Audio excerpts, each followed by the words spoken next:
Judges, please note chess number 17 on the stage. എല്ലാവർക്കും എൻ്റെ നമസ്കാരം.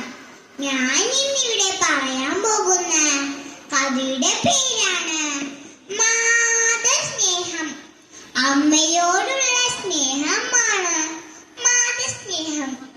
അമ്മ എന്ന പദം എത്ര മനോഹരം.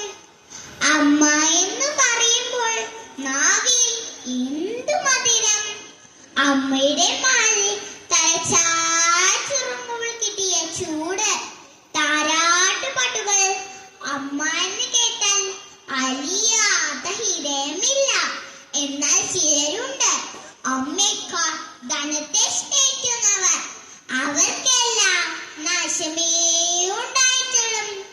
എന്നാൽ ഞാൻ ആ കഥ പറഞ്ഞു തരാം. കാവേരി എന്നൊരു നദിയുണ്ട്, പുണ്യ നദി. അതിന്റെ തീരത്ത് ഒരു കൊച്ചു ഗ്രാമം ഉണ്ടായിരുന്നു.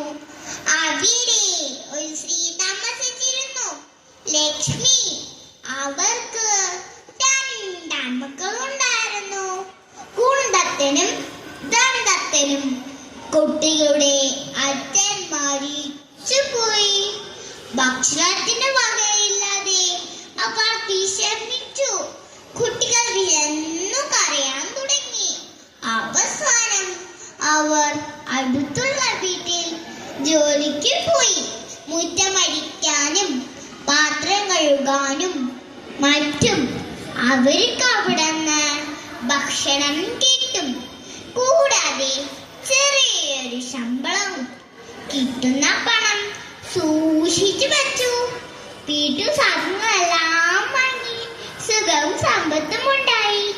കുട്ടികൾ വളർന്ന മിടുക്കന്മാരായി. ലക്ഷ്മിക്കോ വയസ്സായി. അവൾ ബാധ പിടച്ച കിടപ്പിലായി. കൈ തളർന്നു പോയി. അമ്മയെ നോക്കാറുള്ളത് ഗുണദത്തനാണ്. ദന്തത്തെ ശ്രദ്ധിക്കാറേയില്ല.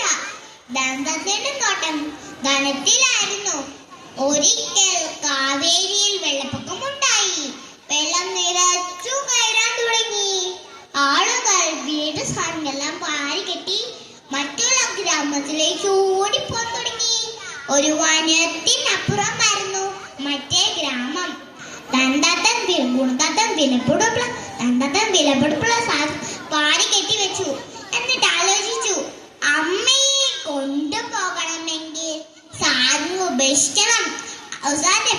അല്ല, അമ്മയ്ക്ക് വേണ്ടി സാധനം ഉപേക്ഷിക്കാൻ ഞാൻ തയ്യാറല്ല. അവരമ്മയെ തിരിഞ്ഞു നോക്കാതെ വേഗത്തിലായിരുന്നു.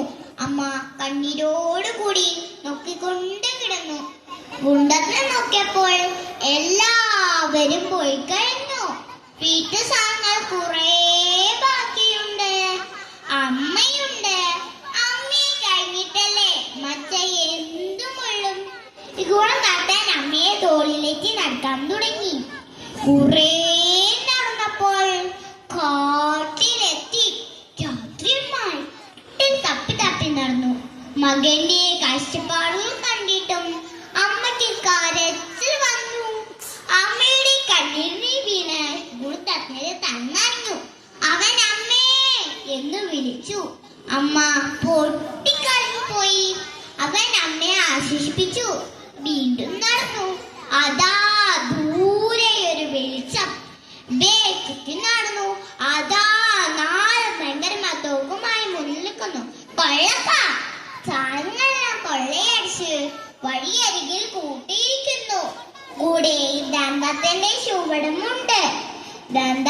ഗുണ്ടത്തിന്റെ തോളിൽ മൂടിപ്പിടിച്ചിരിക്കുന്ന അമ്മയെ കണ്ട് കൊള്ളക്കാരൻ പറഞ്ഞു, താഴേക്ക് നോക്കട്ടെ.